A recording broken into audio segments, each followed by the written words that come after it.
Sound will be a little better today. All right. Reduced class, I assume because of the snow. Um, how'd you guys do in terms of building new code to get the rest of it done? Everybody? Successful? Okay. You should be able to. I can't. I don't know your names yet because I haven't hardly seen you. What's your name back in the back? Logan. Share your screen up here. Oh, you don't have an app. Who has a Mac? What's your name? Aiden. Share your screen. You'll just bump me off. Yeah. 205 White Science.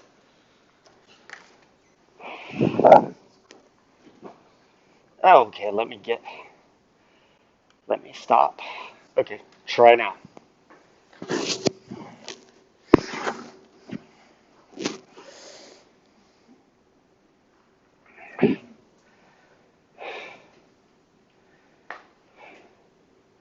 Okay, make your text a little bigger so we can see better. Do that with, I think it's Control Plus.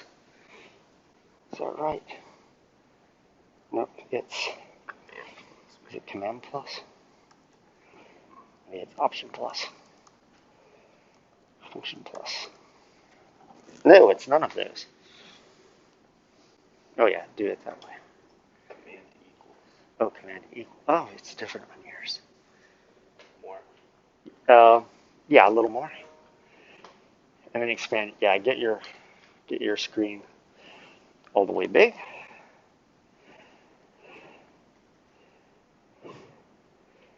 And make your text a little bit bigger. Yeah, that's probably good enough. Okay. So he's here at line 65. This is where we ended up last time. So what I want you guys to do is look at his code as he goes through and explains it to you and see if basically that's the kind of strategies that you used, and then show us your output as you go. So have you executed all the way down to here so far? Looks, yeah, looks like it. Yeah. Okay. Okay, cool. All right, so just go through, show us your next code block, explain to us what you're doing in that code block and how you did it.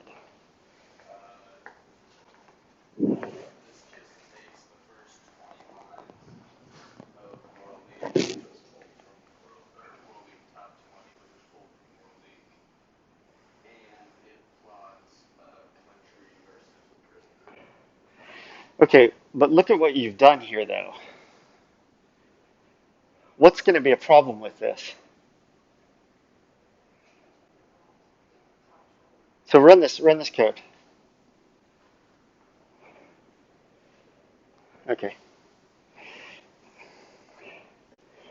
You used the original data file, the original data frame here, not World Inc. Top 20.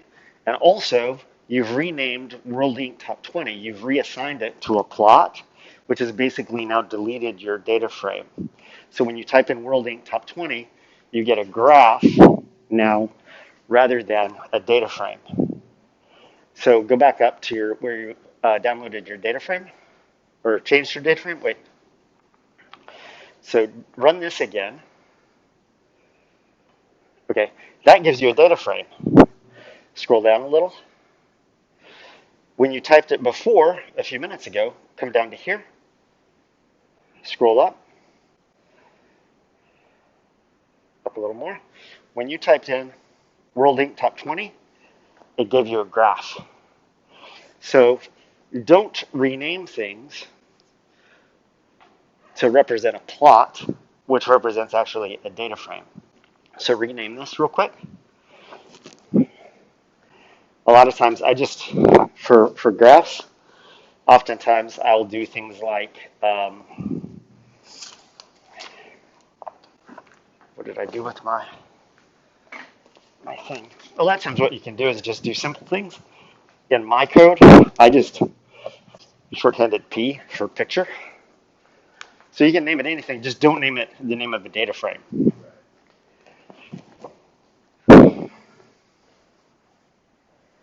Oh, so you did World Inc. 2. You changed your data frame. Now when you run this, you need to change this to World Inc. 2.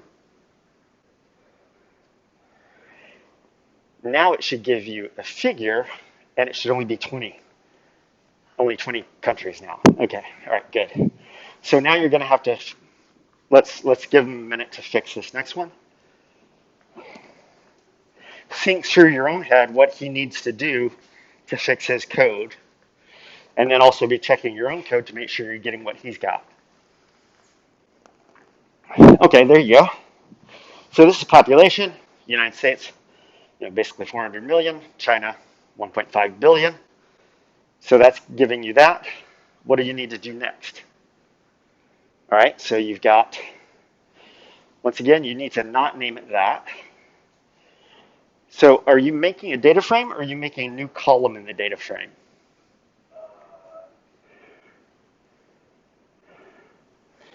Go back up to where you made World Inc. Top 20. World Inc. Top 20 is now your data frame that you're working with. So what you want to do is you want to make a new column within that data frame, and we do that with a $sign and then whatever we're going to call that new column. So when you use an assignment vector for that, you're basically saying, I want to put a new column in this data frame, and that new column is the per capita rate, which is the prison population divided by the total population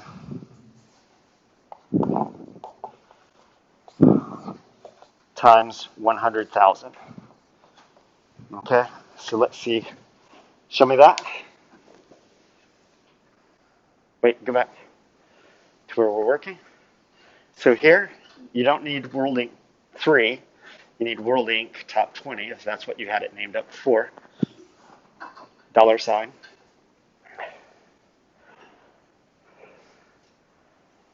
Per capita. You see it wasn't one of your choices because that column doesn't exist.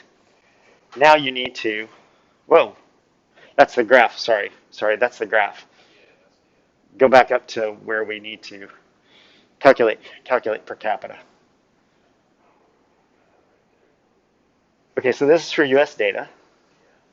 Okay, good. So you're copying from other places where you have it. So then you also need to change your data frame here and here.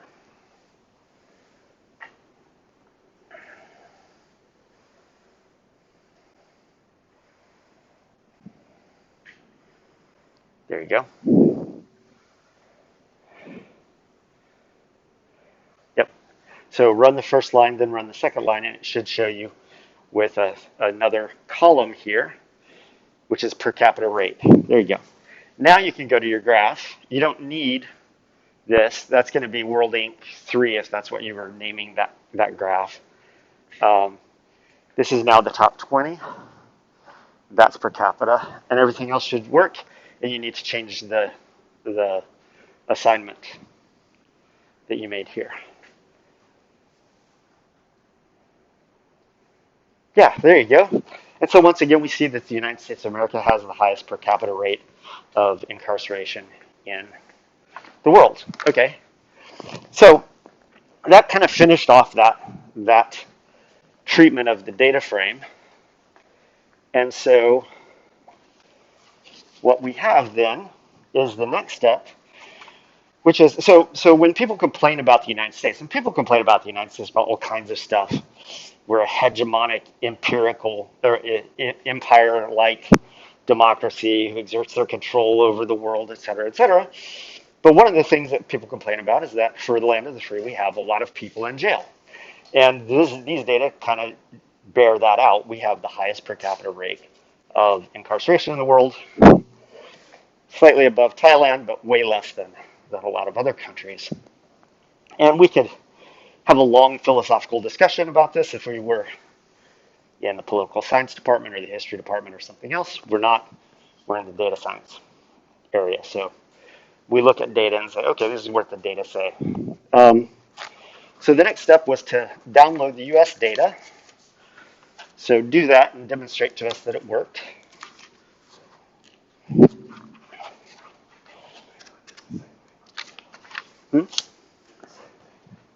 Okay, that's fine. We'll fix it as we go.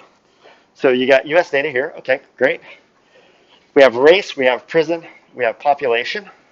It's divided up by white, black, and Hispanic, which are the main three groupings that the Department of Justice uses to identify prisoners. There's a big other category also, but other includes all kinds of other. And I wanted to keep it simple, so now you're going to plot. So you've got U.S. prisoner, you've got race, prison, you've got the data frame. So this should give you a nice little figure with 3 columns. Go ahead and run that. Oh, wait. Oh, you did. Oh, go back. So go back to this. You can scroll through your plots over here. Yep. So you see that there are a lot more white people in prison than blacks or Hispanics, but that's possibly because, wait, that's population. Sorry. Go to the previous one. Prisoners. You have a lot more black people than you have white people, and more white people than Hispanics in prisons. Go to the next one. But you have a lot more white people, so you can calculate the per capita rate. So go down to calculating per capita rate. So here's your per capita. Yep. Run that, and then he's going to make a graph of this. And what we see is, once again, we have way more individuals per capita. This just basically says that black people are incarcerated at a much higher rate relative to their population than either white people or Hispanic people, but Hispanic people are incarcerated at a higher rate than white people are. Did you guys get all this? Everybody tracking? Okay. How about you? Okay, you didn't go further than that. Okay, so we're going through the further than that. That's fine. Just pay attention. We're actually having to troubleshoot some of Hayden's script. So then we have Missouri data. Get a look at it to make sure. Whoa, what happened? Da da da da da da da. There's an incomplete final line. Okay, go ahead. Run that. Interesting. Okay. So you've read in the data, once again, white, black, Hispanic, the prison population, the population. Now you're going to do the prison data where we have race and prison. So Hayden, before you finish this, how are you building these blocks of code? Yeah, just copying and then just changing those things that are necessary to be changed. Okay, go ahead and run that. So the prisoner population, we have a lot more white prisoners than black prisoners and more black prisoners than Hispanic prisoners. We can see if that's due to differences in population or not by looking at the population data. And we see that in Missouri, we have a lot more white people than we have black people or Hispanic people. So we can then calculate the per capita rate. It's added the column per capita to that. Now plot that. And once again, we see that we have per capita rates of incarceration for black people that are, once again, up around 1,500. Go back a couple of plots.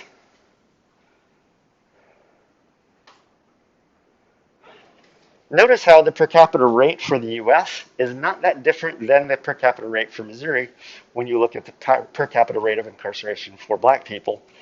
Something in the neighborhood of 1,500 individuals per every 100,000, whereas it's down to about 250 per every 100,000 for white people in the U.S. Go to your last plot, so go scroll forward. And in Missouri, we once again have about 1,500 per 100,000 black people, and a slightly higher rate of up to about almost 500 per 100,000 for white people. So this was an exercise that I wanted to do with you that serves a couple of purposes. One, it starts you doing some scripting in R, some basic scripting in R, to get your feet wet. The other thing that it does is it points out what some people think is an important issue in the United States, which is that we tend to lock up black and brown people at a lot higher rates than we lock up white people. So there's been a lot of strife in the country over the last couple of years about black men being killed by police, et cetera, this idea of systemic racism.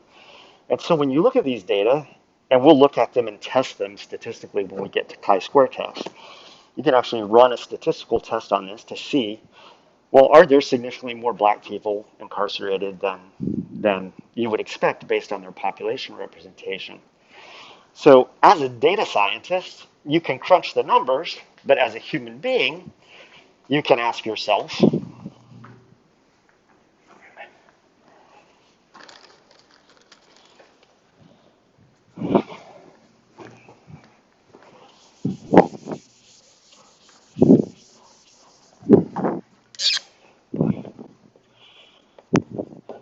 there are more black people in prison than you would expect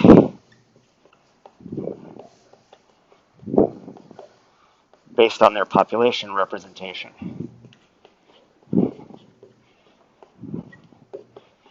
So if you assume that black people, white people, Hispanic people, Asian people all commit crimes at the same rate, then you should expect, the expectation should be that their representation in prisons should be similar to their representation in the population. If that's not the case, what are some hypotheses as to why that might not be the case? It shouldn't take a ton of creative or critical thinking.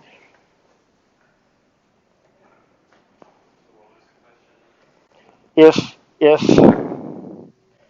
everybody is just as prone to criminality, then you should expect to see numbers of individuals in prison that are proportional to their representation in the general population. If 2/3 of the population, let's see, if half the population is white, a quarter of the population is black, and a quarter of the population is Hispanic, if everybody commits crime at the same rate, you should expect about half of the prison population to be white, about a quarter of the prison population to be black, and about a quarter of the prison population to be Hispanic. Assuming that everybody commits crime at the same rate, that there's no predilection of one particular subgroup being more prone to criminality than another. So what we find is that's not the case because these per capita rates are very different, much higher for black and brown people than they are for white people. What are some possible hypotheses as to why the data don't match what we would expect under the hypothesis of equal crime everywhere?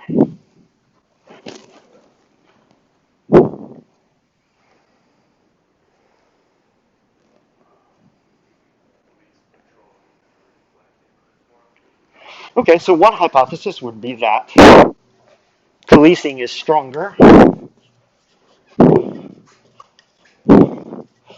The policing is not equally distributed. What are other hypotheses?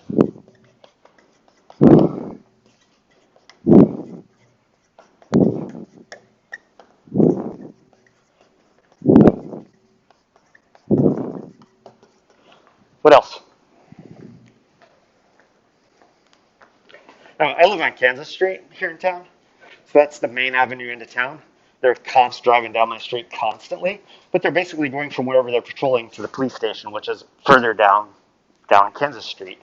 So there's a good reason why I see a lot of cop cars on my street. Yeah. Oh, okay.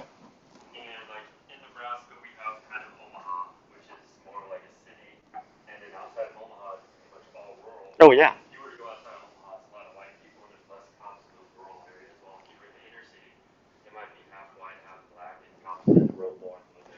Okay, so once again, policing is not necessarily equally distributed among these different subpopulations. Sure, that's just the same thing in a different stated in a different way. Other reasons.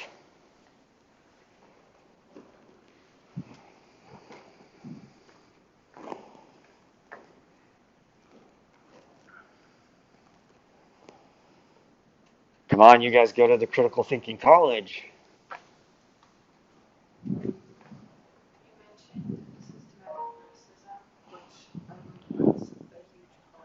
Okay, specifically, how would that be borne out? This might be one form of systematic racism. What other kinds of systems are in place? And when we talk about systematic racism or systemic racism, it's basically racism that's kind of built into systems. It's not an individual being racist. It's an individual doing things that the court systems, employment systems, et cetera, are designed to do that end up discriminating against one group rather than another group. Right? How would this work in this scenario?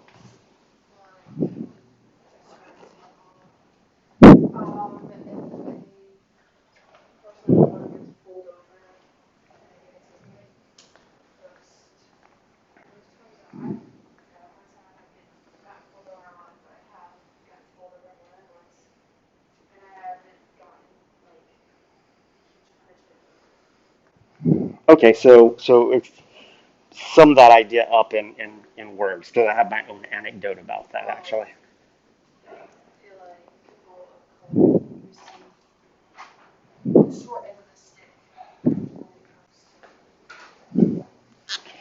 So consequences of policing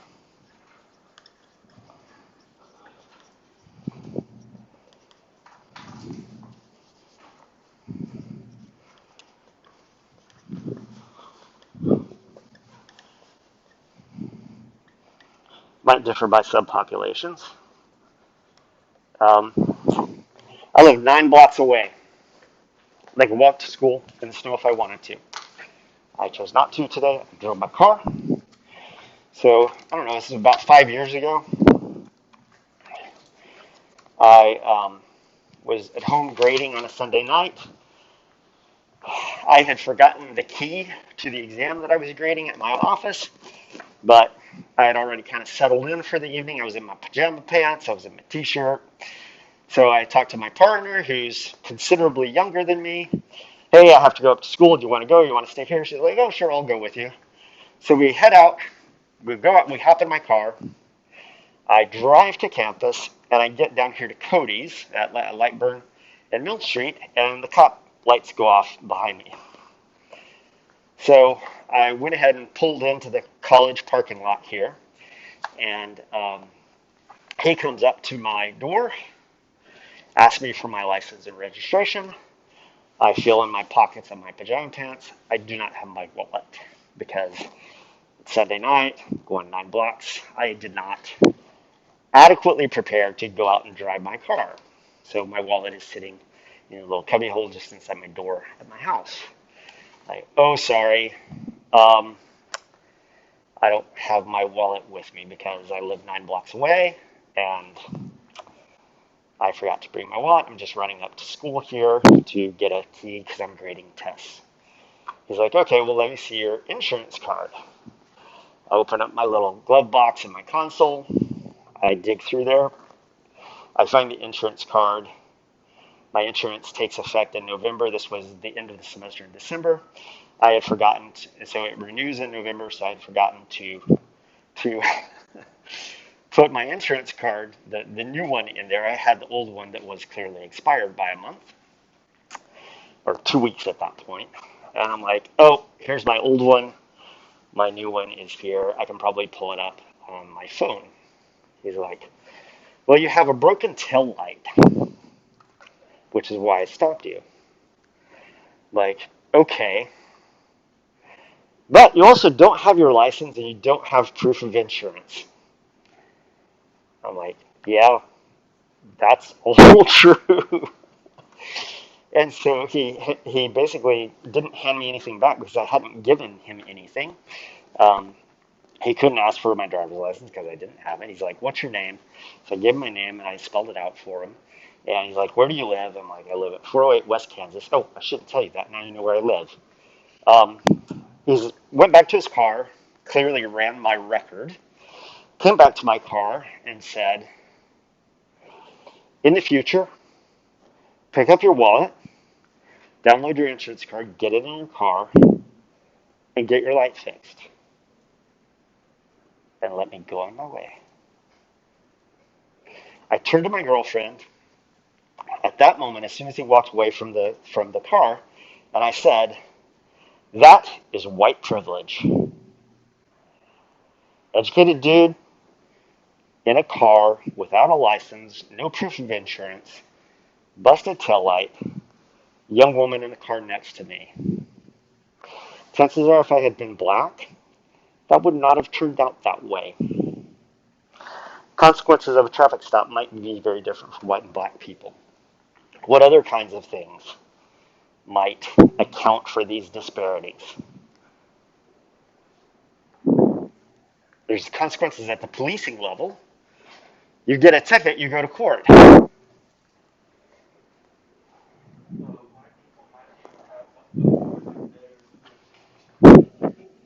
So if you're poor, you get a public defender or no one.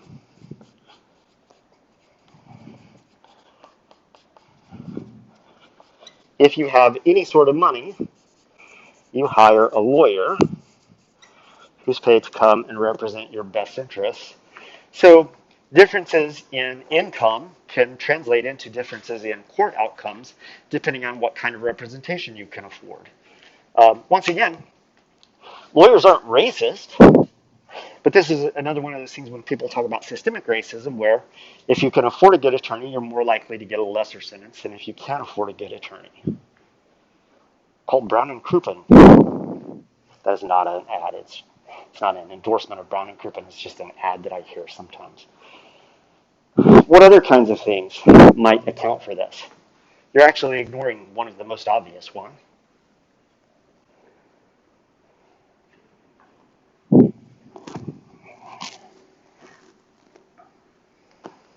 And you're avoiding it because it's a racist one, but that's okay. It's good to not be racist or be less racist than you could be.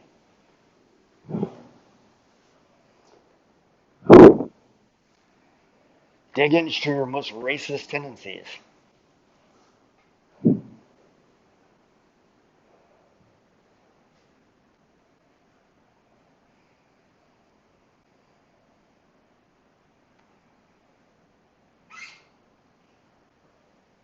You guys are killing me.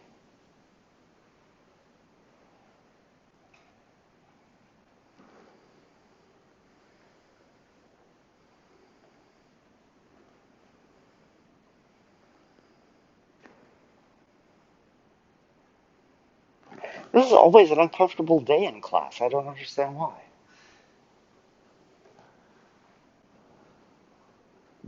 So policing may not be equally distributed. The consequences of any policing action might not be equally distributed. Once you get to the courts, the outcomes at courts might not be equally distributed. Those are all systemic problems that we have in the criminal justice system. What's something outside the criminal justice system that might be causing this disparity?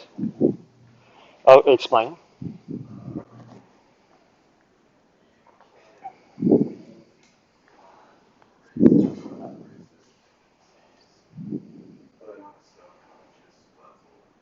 But unless you're a cop, that doesn't affect this issue really in any sort of direct way. It might affect things in a much more kind of societal sort of way. So, so there might be implicit bias in police. Have any of you guys ever taken an implicit bias test on the Harvard website or somewhere else? Hmm? Okay. So you can actually log on. The one that I took was at Harvard. Implicit bias among police. Where else might implicit bias have an effect in all of this? In the courtroom, jury of your peers. Have you, any of you ever been called for jury duty? Been called for jury duty once here in Liberty. I show up at the courthouse. They're doing voir dire, which is where they quiz the jurists to decide whether or not you're going to sit on the jury. Um, as it turns out, they got to me. They asked me, "Oh, well, where do you work?" "Oh, I work at William Joe College." "What do you teach?" "Oh, I teach biology." "What kind of courses do you teach?" "Well, I'm an ecologist, so I teach ecology, teach herpetology, teach evolution. In the past, I've taught genetics. I've also taught anatomy and physiology. When I got to anatomy and physiology, I could tell from looks on the faces of both the defense and the plaintiff, they were not interested in me at all. Guess what kind of case it was?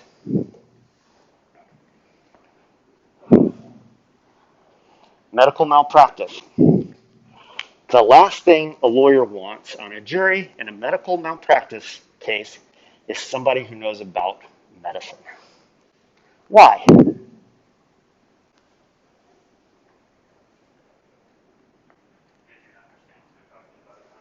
I would understand what they're talking about, and I would be able to know whether they're trying to bullshit me or not. They don't want that. Why? Because that's something that they can't control. That's something that they can't foresee. As soon as I said that, I knew I was off that panel. When you think about what a jury of your peers means, don't pretend that you're going to get a jury of your peers. For my money, I want the best educated, best thinking group of jurors that I can, assuming that I'm innocent. If I'm guilty, I want just the opposite. So there can also be implicit bias in juries. And the implicit bias in juries begins with how juries get chosen. They get chosen by human beings who have a particular goal in mind, and they sure as hell don't want a PhD biologist serving on the panel of a medical malpractice suit. And I was gone by lunch. Other things.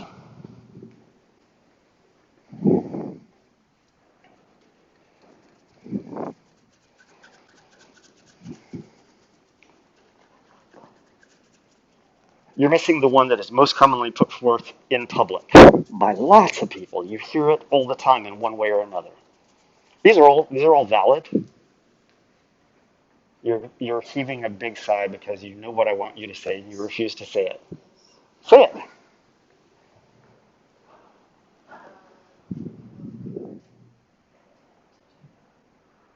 People of color are just more prone to criminality.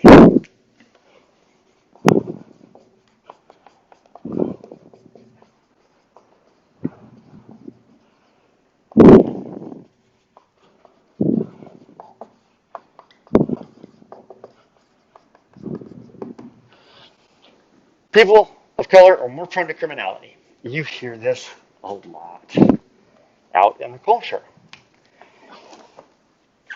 What do people usually point to when they talk about people of color being more prone to criminality? Gang violence, sure. Why do people have gangs?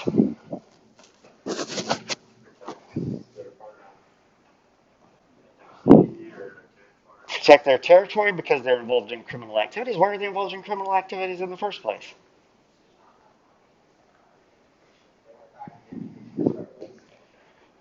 Go back to poverty. If you can get a decent job, what is that going to mean for your potential to go and join a gang and be involved in a criminal activity rather than being involved in a legally paying job?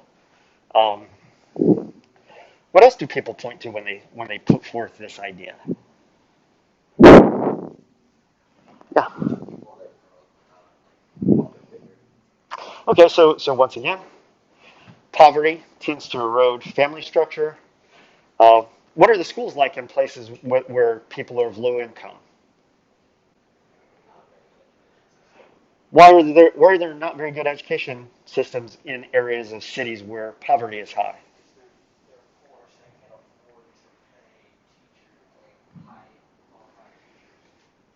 So how do public schools get funded? What kind of taxes?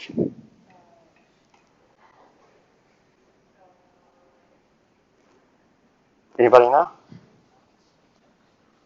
No, local taxes for the most part. Property taxes. So I am I am childless. I have no children. I have no school age children. But every year I'm expected to pay property taxes because I own a house here in Liberty. Property is highly priced in Liberty because it's a good income kind of area. So I'm paying through the nose in property taxes. Why? Pay for a bunch of kids to go to school that I don't even have. But I don't get to go to the city or the county and say, I don't have kids in school. Why should I be paying property taxes? I gladly pay my property taxes. I would pay more in property taxes if they asked me to. You know why? A well-educated public is our first defense against chaos. I pay property taxes. My property taxes are high because my house costs a certain amount of money because I live in a place where property values are high. If you live in a poor neighborhood, your property values are low, which means you're paying less in property taxes, which means that you have less money to spend on what? Public schools. So once again, poverty tamps down opportunity because it decreases the quality of schools, not because those schools aren't trying to do well, it's just that they don't have a property tax base in order to do well. One of the problems with inequalities in public education is inequalities in wealth from one area of a metropolitan area to another. And those are largely driven by long-term things that have happened long before any of us were alive that basically segregated the city into places where you have poor people living in one place and wealthier people living in other places.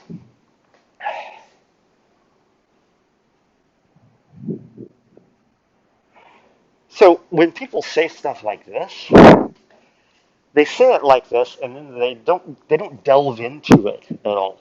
Okay, maybe black people and brown people are more prone to criminality, but is that because there's something inherent in them that makes them more prone to criminality? Or are they just the product of the environments that they developed in and they went that direction because they didn't really have many choices beyond that? Needless to say, I'll just tell you this up front. I don't buy this. I think it's a bogus cop-out. One of the things that people point to, and this then becomes a circular argument when people say this, one of the things that people point to is, if they weren't more prone to criminality, why are there so many of them in prison?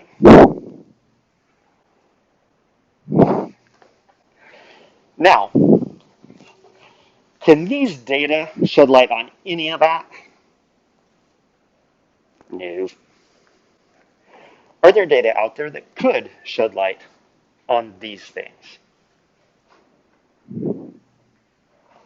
Blaine, what are some of them?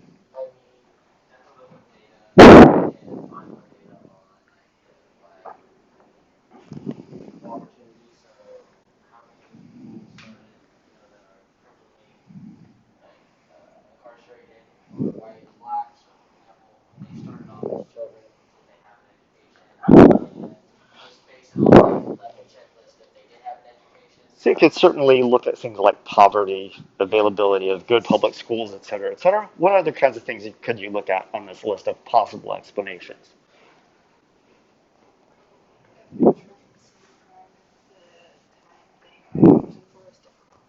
Look at people with similar criminal backgrounds doing similar crimes, and then look at sentencing and see what those people were sentenced at. There's actually a recent publication that came out about this.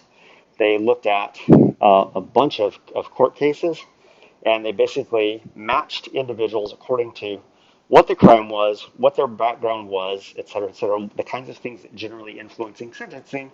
Guess what they found, unsurprisingly?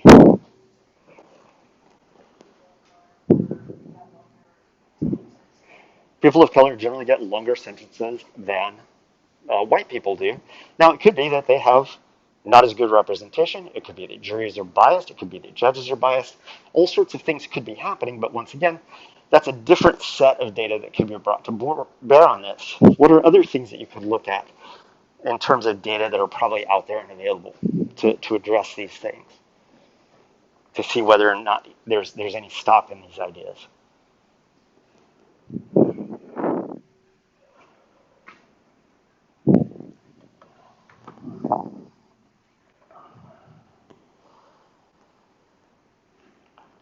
Do cops have to report traffic stops? Yeah, every time they stop a vehicle, it gets called in.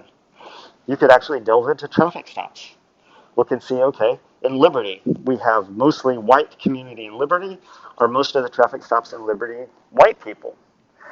Are the distribution of traffic stops per capita the same across different subsets of the population of human beings in Liberty? If one group is being stopped more than other groups, then you have biases here at this beginning phase, policing being non-equally distributed among different groups in a population. My guess is that these disparities that we see in incarceration data from the US and from Missouri in terms of the per capita rates of incarceration are probably due to all these things just adding up on top of one another. Why do you not hear politicians talking about all these things?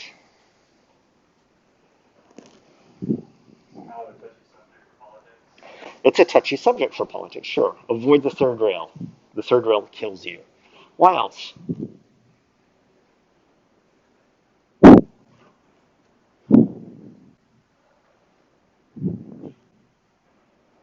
And I recognize your level of discomfort with this conversation in here.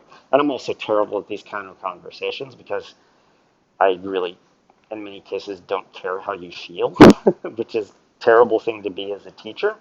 But I recognize that this is not a comfortable conversation to have. Um, what are the other reasons that politicians don't talk about these things in this way? Yeah, Blaine.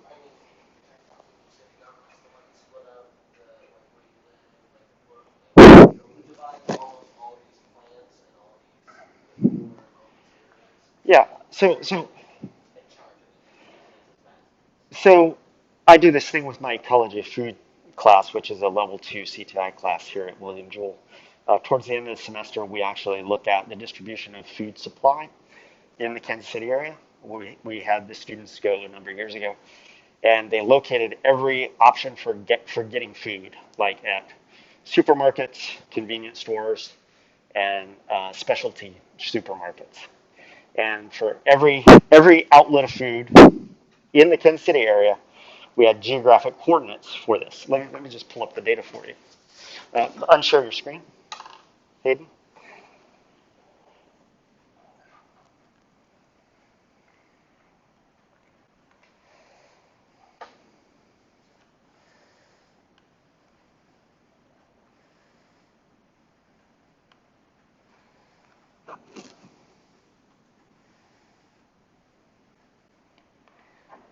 Oh no, did I already get it off of my? I already got it off of my thing.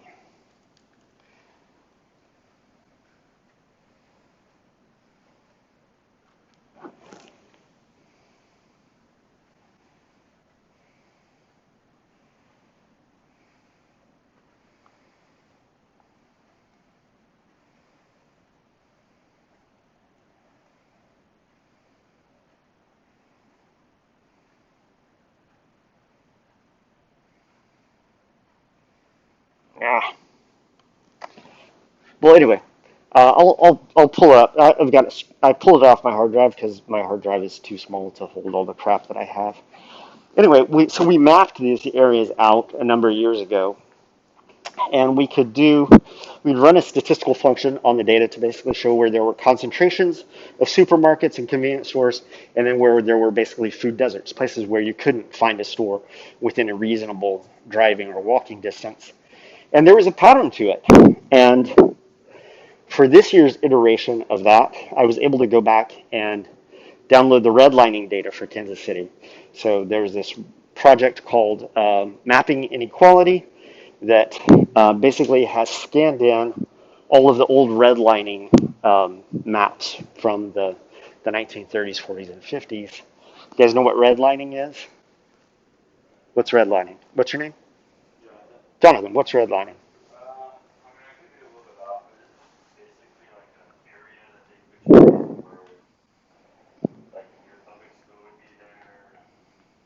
Well, they didn't put you there. They basically looked at cities at that particular time, and basically they said to bankers and real estate agents, these areas of towns are good areas to invest in, these areas of town are not so good places to invest in.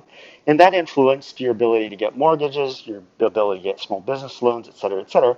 It was guidance given to bankers, real estate agents that basically influenced how they ended up selling land, offering loans, et cetera, et cetera. And I was finally able to map the redlined areas. So they were coded green, blue, yellow, and red, depending on what kind of investment should be made in those areas. And I was finally able to map those codings onto the distribution of food stores this year because I finally figured out how to get geographic data from different data sets to integrate with one another within R. And not surprisingly, guess what we found? Yeah, places that had been redlined back in the 1930s are places where you go into town in Kansas City and you can't find a supermarket to save your life. And so stuff that happened in the 1930s still has its impact on things like the distribution of food stores here today in 2020, 2021. And so I'll pull up this data and I'll show them to you on Friday. Where was I going with this? Oh, why do politicians not talk about these things? Actually, Bernie Sanders talked about the issue that I just talked to you about, this idea that in certain parts of Baltimore, you can't find a food store, you can't find a banking outlet, you can't find an ATM, because people don't invest that kind of infrastructure in places that are deemed risky. In the same way that red line districts in Kansas City were deemed risky back in the New Deal era. Why don't politicians talk about this? Why else don't politicians talk about these things in these detailed, nuanced sort of ways?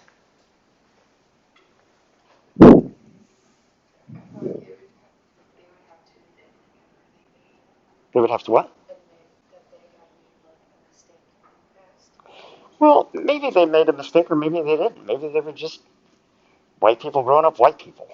I mean, there's only a certain amount of culpability that you can make for, like what control did any of us have over redlining? Like, you guys weren't born. I wasn't born. My parents weren't even born back then. Other reasons why politicians may not talk about this in these ways. Yeah.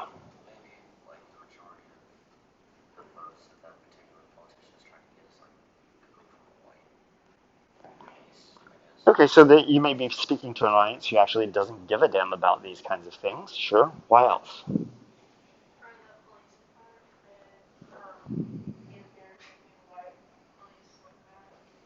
Okay, it's really not great politically to criticize the police. Sure. Why else?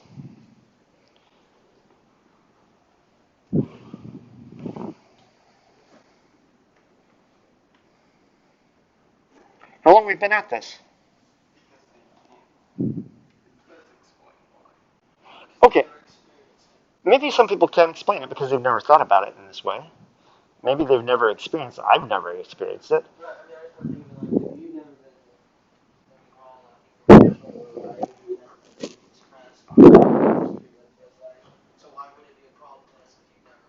I cannot talk about this in the same way that Cory Booker can talk about this.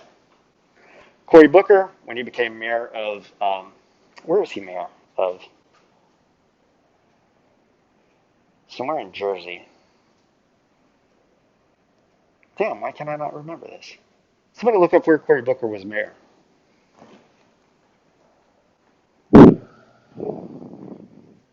Cory Booker is now senator. Prominent senator, he ran for president, did not get the nomination clearly.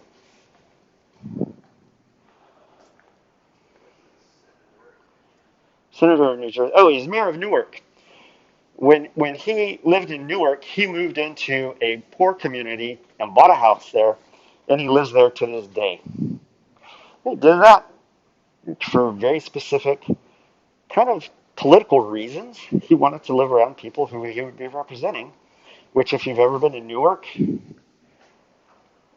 there are a lot of people who live like people in his neighborhood do. So he made a conscious decision to put him in touch with the voters that he felt that he needed most to represent because they were the people who were most neglected at the time. It's actually one of the things I like about Cory Booker. He lives out his ideals and his beliefs in a way that probably a lot of politicians don't. Um, I can't talk about this the way Cory Booker can talk about this, or Martin Luther King talked about this, or whoever else might be talking about this. Um, what else is problematic about this conversation that we're having now that prevents it from being the type of conversation that we have in our politics?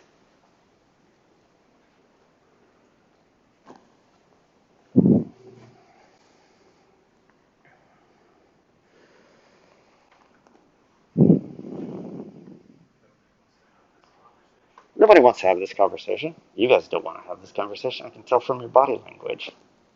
I'm smiling under here, by the way. We've been at this for 50 minutes today. 50 minutes.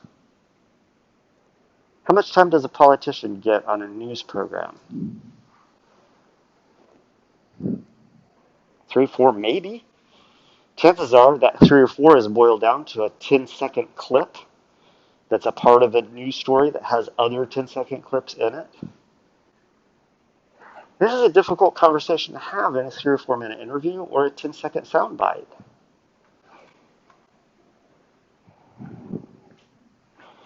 I would argue all of these things result in the data that Hayden put up on the board today, which is the data that all of you had access to.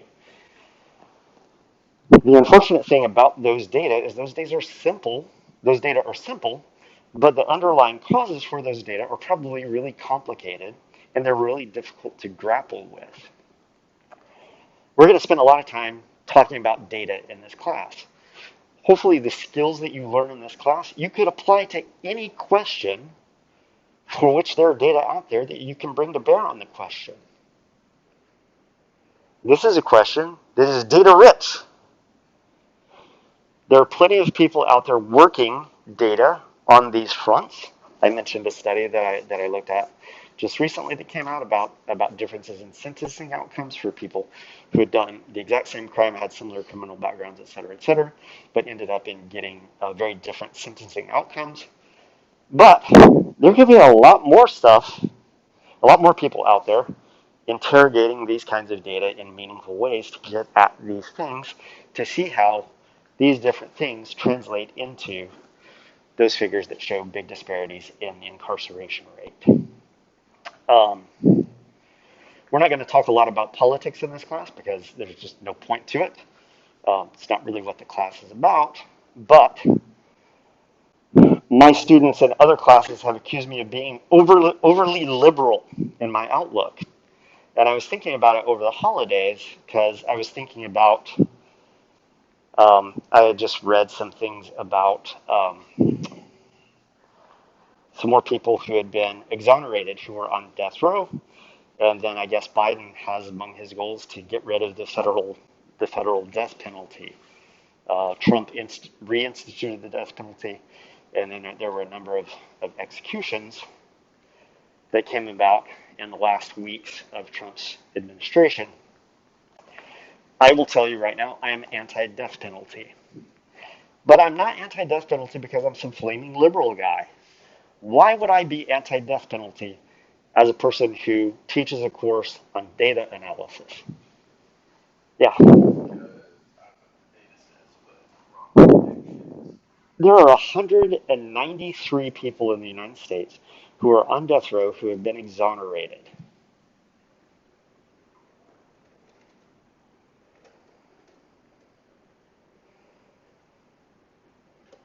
There are probably more who could have been exonerated, except that you can't get courts to look at cases when the person who was convicted of the crime are dead. But 193 people have been exonerated. Many of these people were exonerated on the basis of a re-examination of scientific evidence that couldn't be analyzed in different ways when the person was convicted. But a lot of these people were exonerated because people just lied on the stand. Said that guy did it when that guy didn't do it. I'm against the death penalty because Our criminal justice system isn't good enough at not making mistakes. The last thing I want if I'm accused of a crime and I have to go through a trial, the last thing I want is my lawyers picking my jury.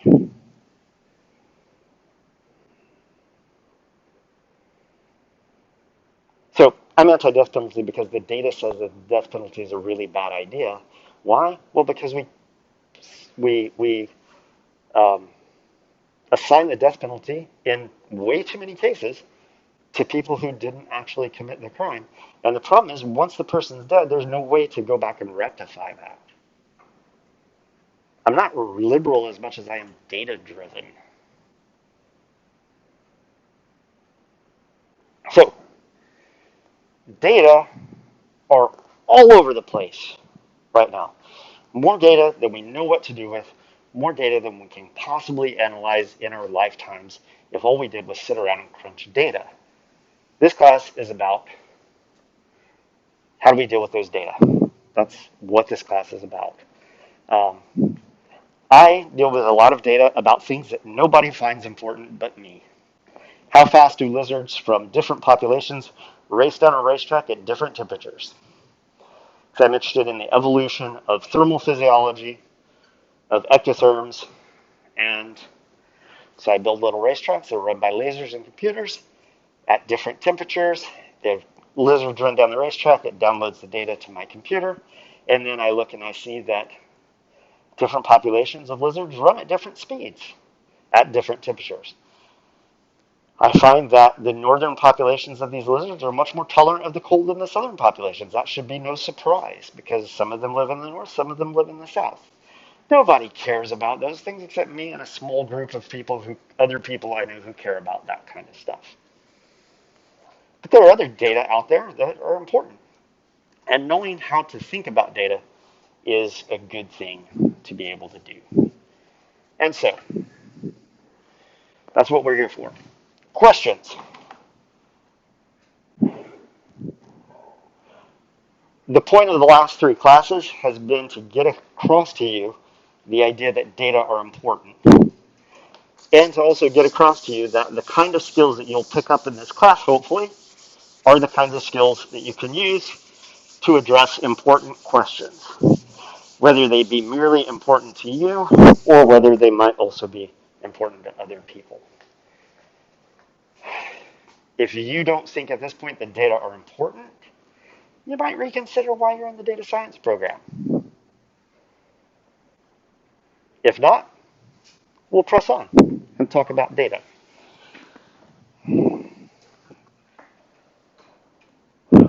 If you had difficulty with this assignment of creating these graphs and things like this, see me in office hours.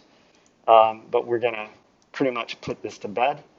Save your script, especially if it's working, so that you can come back to it if you need to in the future. What I want you to do now is I want you to open up in a new R script. This is me, right? Yep.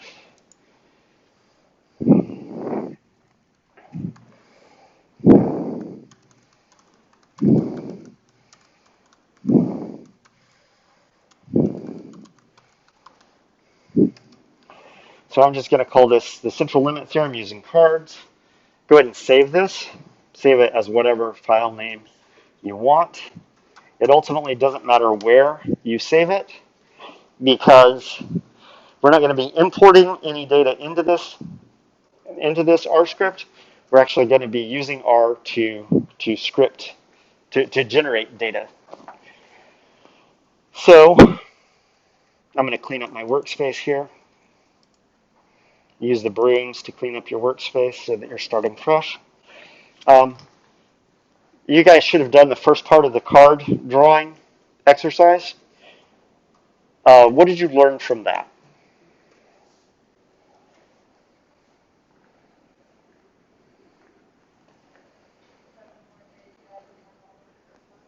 Okay, so one of the things you should have seen is that as you draw from this population of cards, the means that you get from drawing two cards out, taking the average value of those cards, and then getting that group The more observations you have, the more replicates of 2 cards each that you have, the more likely that that distribution of means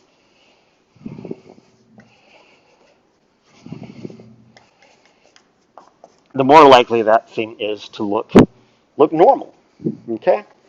And so what kind of distribution is a deck of cards? It's a uniform distribution. Why is it uniform, Hayden?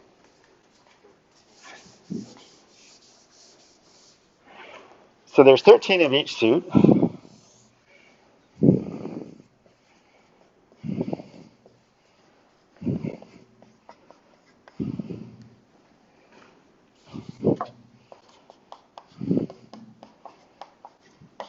So there's 13 of each suit. If we assign a 1 to the ace, 11, 12, and 13 to the jack, queen, and king, how many of each of these cards is there? There's 4 of the ace, there's 4 of the 2, there's 4 of the 3, there's 4 of the 4, etc., etc., etc. It is a uniform distribution because there are 4 of each kind within this distribution. Yet out of that uniform distribution, if we draw 2 cards at random, a 2 and a 10, average those,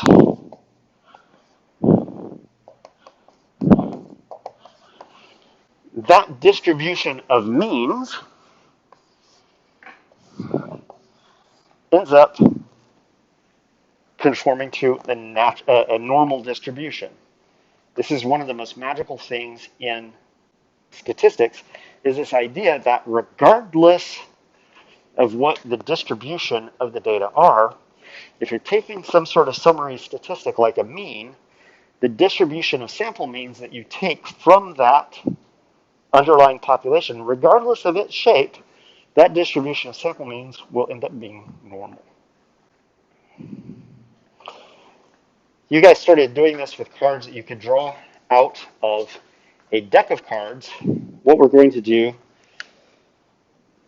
on Friday now is we're going to show you how to simulate those same things on the computer using R, but instead of doing draws of 10, because we're using R and we're using a computer, we can do draws of 1,000 draws, or 2,000 draws, or 10,000 draws.